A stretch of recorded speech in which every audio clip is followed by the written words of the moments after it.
Lewis, thank you for coming out and talking to us. Many congratulations. Covered in champagne, but well worthwhile. I thought I'd wear my rain mac this time, because obviously normally they drench me. I'm freezing already, so it wasn't happening. We'll keep it brief, but we need to reflect on a remarkable achievement. We say, how does it compare? I suppose it's difficult to say, but how long will it take to sink in, for example? I really don't know.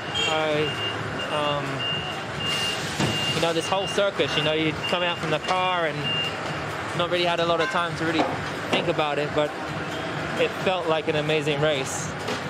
And you know, performance-wise. So, but yeah, I mean, geez. I definitely was feeling something when I was coming to the end of the race, knowing that if I finish where I am, I'm going to be champion.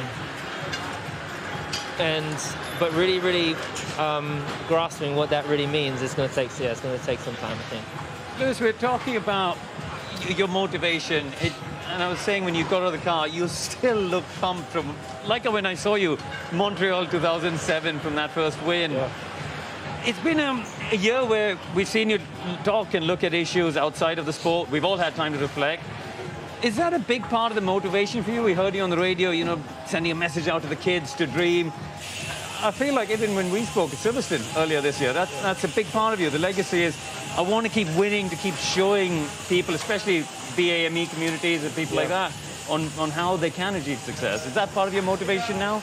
Well, I mean, I'm not looking at legacy, no, but definitely this year. I think every other year that I've come in, I think, you know, you're one man on a mission, you know, of course with a large group of people, but there's a team championship to win, and then there's a driver's one, and it takes everything, so much sacrifice in a year to be at your best all year long, and it's kind of quite a lonely fight in that sense, as you're fighting for that world title. I think this year has been so much different in the challenge that we've had, obviously with the COVID, and then not just that, when we've seen the Black Lives Matter movement, that really for me gave me so much drive and so much focus to be able to utilize it, realize, okay, we've got to really use this platform that we have, which is amazing, you know, but to really not, you know, because there's a lot of organizations in the world that turn a blind eye to a lot of stuff that's happening, and they'll use the excuse that it's political, and it's not. Human rights is not a political thing. It's that everyone has it. Human rights should be equal for everyone, and we're going to all these countries where that is an issue, and it's not necessarily that we don't have to shut those areas off.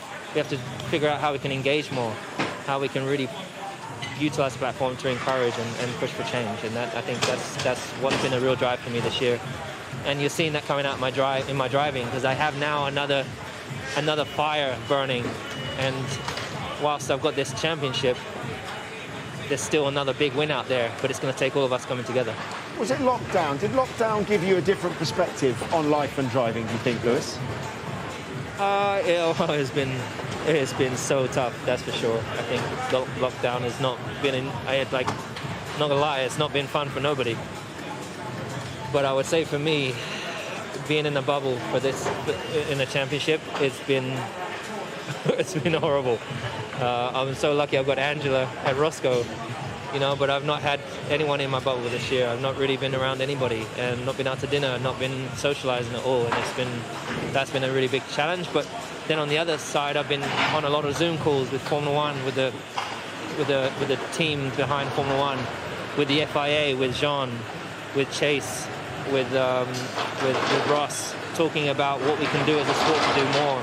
So it's definitely given me time to work on things that I didn't have time previously to do, and reflect on certain things and what I want to do and what I can do with the voice that I have, with the platform I have. So yeah, it's given time to realize those things.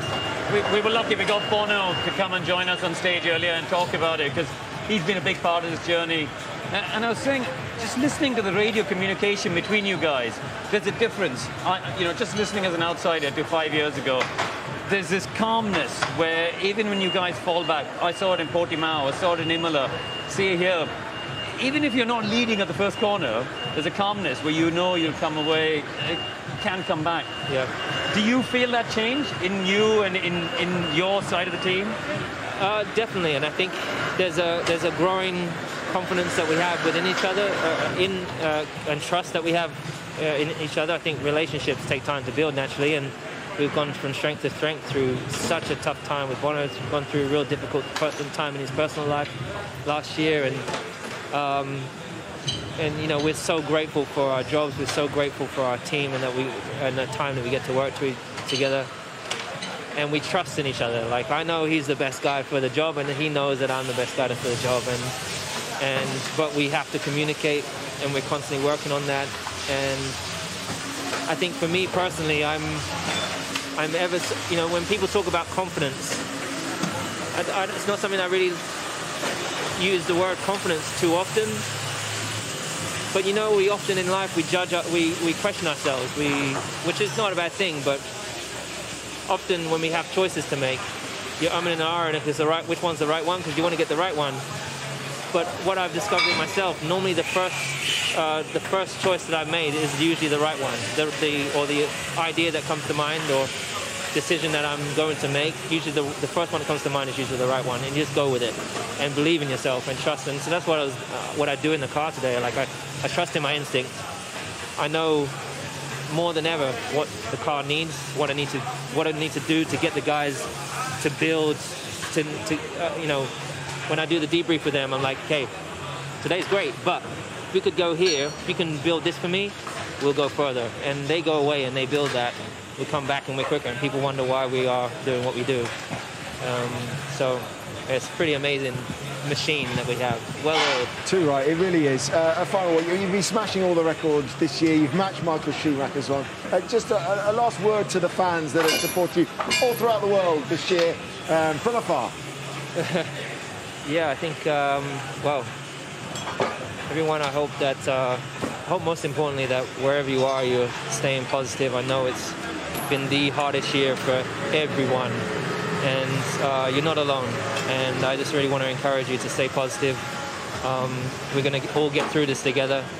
And yeah, thank you so much to those who have followed me from the beginning, from like GP2 years to the ones that have just started, and even the ones that don't. I appreciate you either way, and I just want to send positivity to you guys. And a big thank you to Team LH. You know, I wouldn't have been able to keep my head above water this year if it wasn't for you in the distance, in the background, sending me the positive energy every single day. So my love, thank you so much.